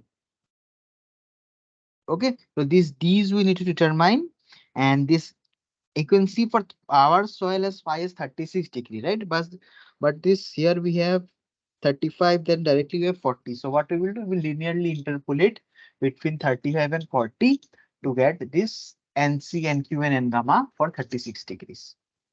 Okay, so first, so I have already done the interpolation, linear interpolation. I will just keep the results for you. So what we do, so for 36 degree, this NC actually comes out as around 51. Okay, 51.96. This NQ comes out as 34.98, and this N gamma comes out as 60.31. Okay, so N gamma comes out as 60.31 for 36 degree. So this, how did we get this? We will just linearly interpolate it between 35 and 40. We will get the value for 30 degrees. All right. So let me just write that down. Y is equal to 36 degree, 36 degree, and so check these values yourselves, okay, once. Don't just rely blindly. This calculation, there might be mistake. I might have done some mistakes. So and if there is any mistake, please feel free to tell me. Okay, the NC and Q and gamma we got. Now we need to determine. So SS will be 1, I will be 1. We determine DC, DQ, and D gamma. All right. So what is DC? 1 plus 0.2 df by v root over n plus m. 1 plus n 5.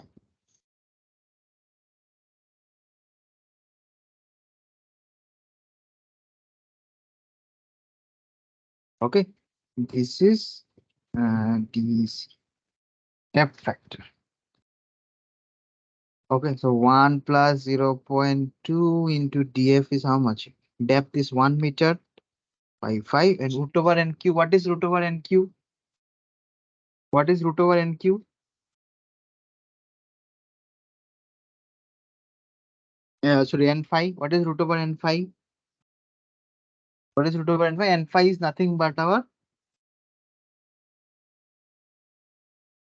this root of this active earth pressure coefficient.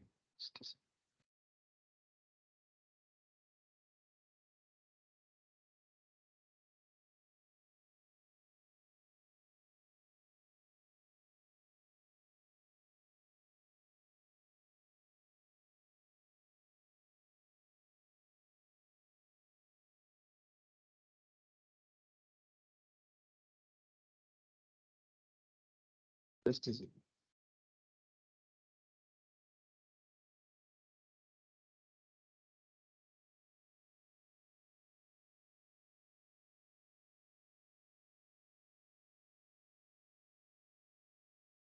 I will confirm this one. Okay, I still have forgotten that.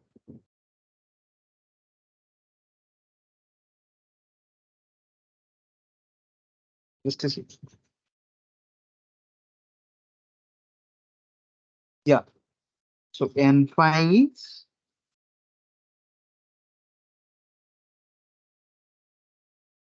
10 square 45 plus 5 by 2. Nothing but KP. The passive blood pressure, not the active. The passive blood pressure coefficient. Okay. So root over n5 means 1045 plus 5/2. Let us determine this DC plus 0.2, 1/5, 1045 plus what is 536 degree? 0.08. Okay, this is 1.08, and other thing that we need to determine is the dq is equal to d gamma. What is that? dq is d gamma 1 plus 0.1 df5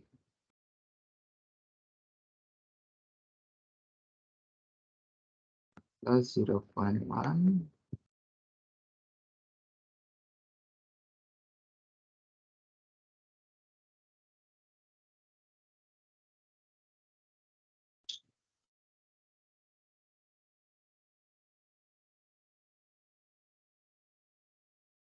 1.04. Okay, so close to 1. Values are close to 1 only. Okay, so now what we can do, now we can determine this q net ultimate.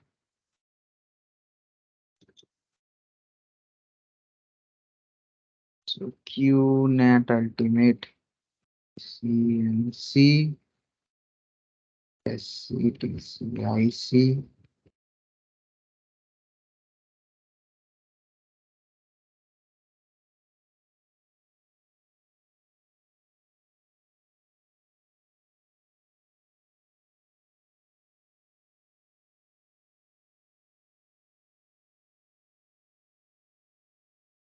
C is 5 kPa into NC. What is NC? 51.96 to DC. It's 1.08 plus Q. What is Q?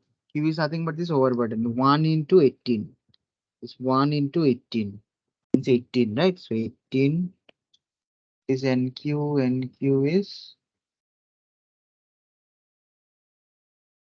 39.48 minus 1. DQ is 1.04. Half 18, 5, 60.31 into 1.04 into what is W dash C? If say you have a foundation,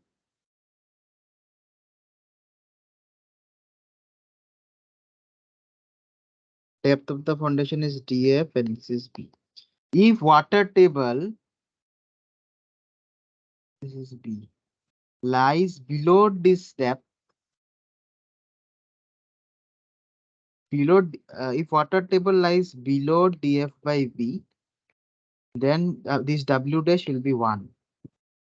If it lies between DF and DF plus V, then you interpolate between 0.5 and 1. And if it water table lies above this DF, means here or say here, okay, then it will be 0.5. Okay, this is how this W dash varies. So it is given in the IS code.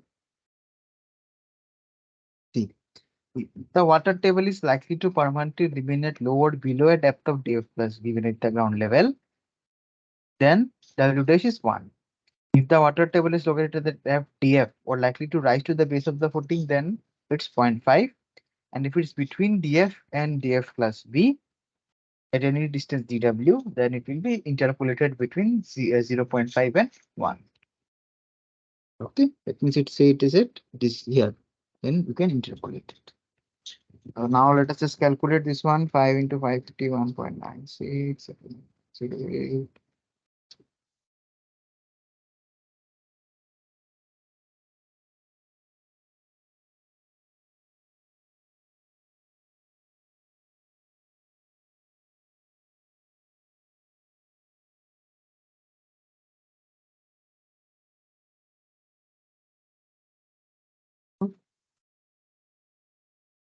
Okay, 3823.44.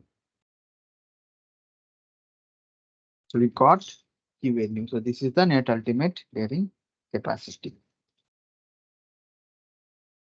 Now, next calculate the bearing pressure on the foundation soil for the scenarios given in problem 1, calculate the FOS in bearing if the foundation soil friction angle is 30° and question is 20 kg. Okay, so for our first problem, now we need to calculate the factor of safety in bearing.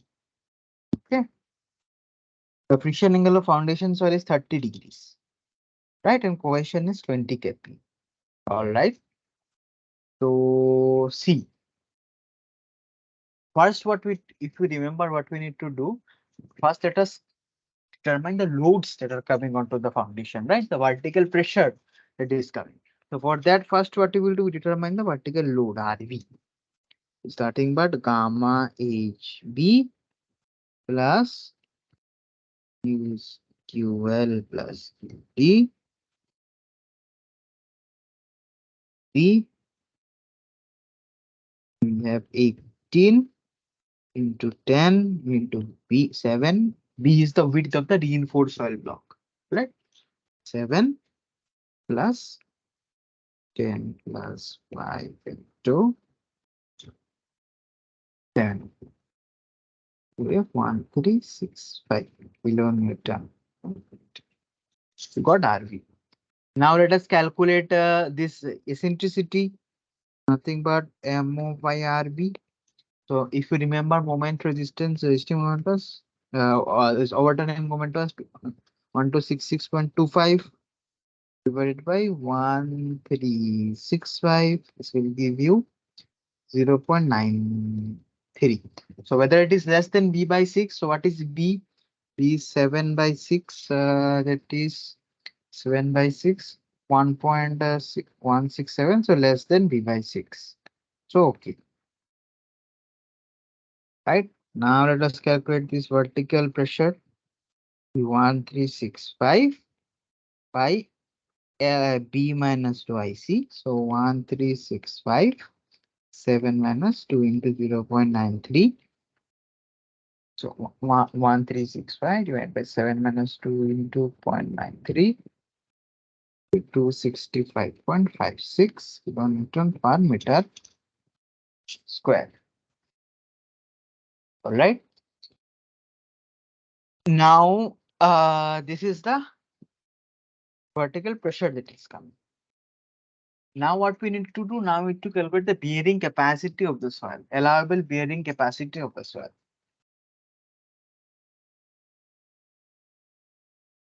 So the base soil is 30 degrees, having 530 degrees, so it is less than 36 degree. So, in between greater than 28 degrees, so we will have local shear failure. Now in local shear failure, what to do? We to determine these bearing capacity factors NC, NQ, and gamma. We first of all we reduce this phi by 2/3. Okay, we determine phi dash is equal to tan inverse of 0.67 tan of 30. So this will give us tan inverse of 0.67 times is 2/3 of tan 30 is 21.15 degrees. Now corresponding to these 21.15 degrees, we should determine this NC and Q. See, it's given here for obtaining values NC dash and Q dash and gamma dash, calculate phi dash equal to tan inverse 0.67 tan phi. These dash values are for local shear failure. Okay, we see here we have dash values, right? So in case of local shear failure. Now again, this 21.15 value is not available. So what we can do, we can interpolate between 20 and 25 to get this NC, NQ, and gamma. So I will just write these down. Just check all these values by yourselves on screen. NC dash equal to 60.18, NQ dash 7.38, dash is 6.1. Done. Now this we need to determine this D depth factors. DC 1 plus 0.2 TF by V root over N5.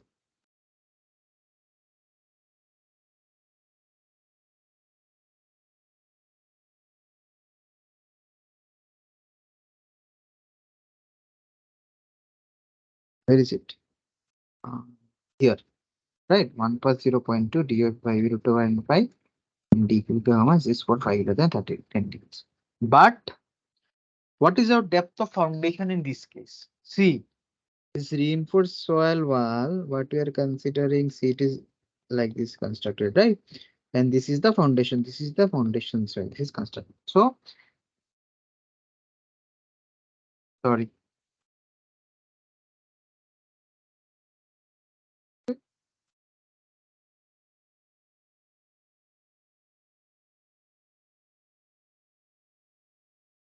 Um,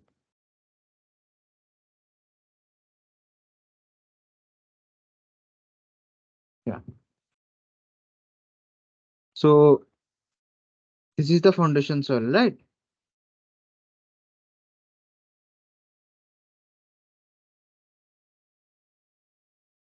What's wrong with this?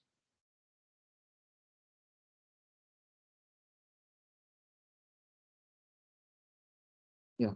So this is the foundation soil. So so your this this thing is the footing, right? So footing is just placed over the ground level. It is not at some depth. So in that case, our DF will become 0. So all these things will actually become 0. So this is also equal to dq d gamma. So as DF is 0 in our case, so dq and d gamma will also be 0. All right, because the depth of foundation will be 0 in this case. First, we are considering that it's just lying over the ground surface, over the foundation. So, all right. Now let us calculate the net ultimate.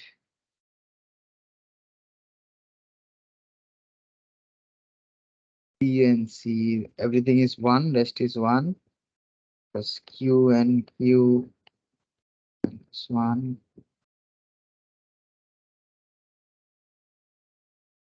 to 1, plus of gamma, P and gamma to 1.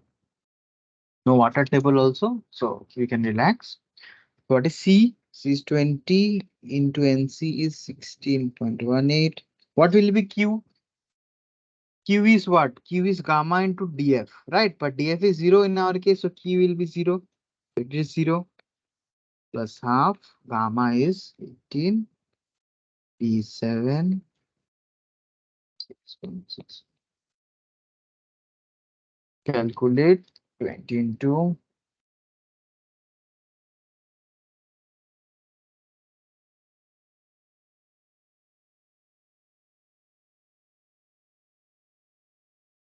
4.5.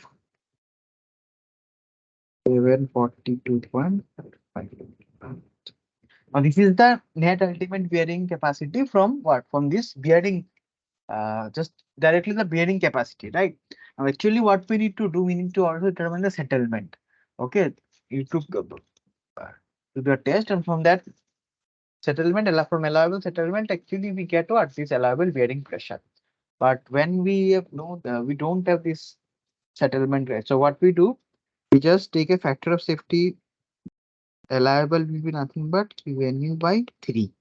So that will actually, the factor of safety around 3 actually takes into consideration like of the this settlement factor also. If we take the factor of safety 3, so you can take allowable as KNU by 3. So 2.55 divided by 3 will be how much? 742.5 divided by 3 is 247.52 kilometer per meter square. So what will be our factor of safety? 247.55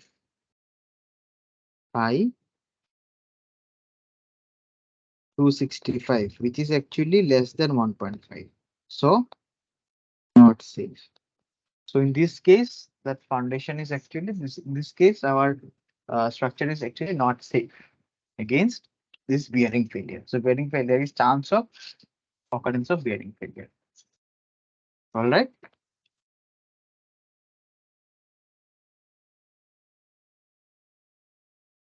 Now, next we have this calculate the allowable tensile strength for a geotextile with ultimate tensile strength 200 kN per meter to be used for slope stabilization. So this is actually given by Corner in his book, this Designing with Geosynthetics. In that book, it is given. All right. In that book, he represented this allowable tensile strength.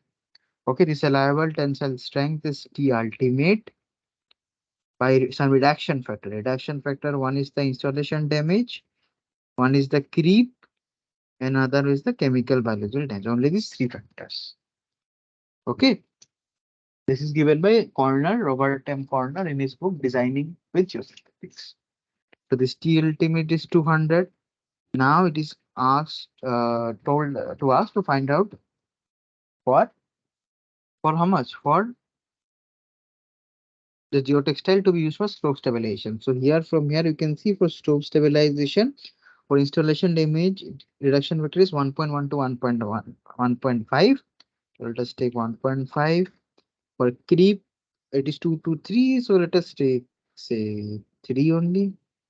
And for chemical biological damage is 1 to 1.5. So if we do this, you will get the allowable strength. Allowable tensile strength is 6.4.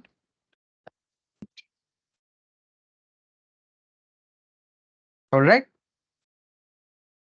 So that was all for today. So with this, we end today's session. To actually see, there are not much problems to solve in this case. No? Like these problems I have to formulate by myself. There are no in books also generally from these parts. There are no problems are not there. Okay, and good problems are actually given in your assignment questions. So try to solve those problems by yourself. The assignment questions, there are some good problems. You can solve those by yourself. And so mean the problems we will be starting to solve from this designing part, where we will start to design. You will be designing reinforced soil walls. We will be using geotextile to be used as filter material. So all these things we will be actually solving some problems. So that is mostly the problematic part. Okay, now whatever we are doing is mostly the theoretical part, so very less basic problems only. Now I am not getting also problems anywhere in any books so that I can solve for you. So these problems are just formulated. I just formulated by myself some problems. So and solved it. Okay. So mostly these are theoretical part. Okay, the basic concepts are actually discussed. So that is all. That is what these 4 weeks were all about, right? So in next week, let us see what we can do. If it is theoretical, if it most theoretical, then we will do something like that only. And if we start designing problems, we start to solve those design problems. All right. So design problems will take little bit more time to solve. Okay, there will be some little big problems generally. So this reinforced wall problems are a little bit bigger, and the other problems, this filter and all these problems are easy and not that big. Okay, just you need to remember the criteria and solve the problem. So we will do all those things. So that's why means what I was doing is that yeah, I was actually more focusing on revising the concepts in all these sessions. What I was doing is that initially I was trying to discuss all the concepts and then just solving one or two or three basic problems, because all these parts, these things do not have, they are not that problematic. All these just the concepts are discussed, right? So in later, as the course progresses, what we will do is that we will see that the problem solving will take more time.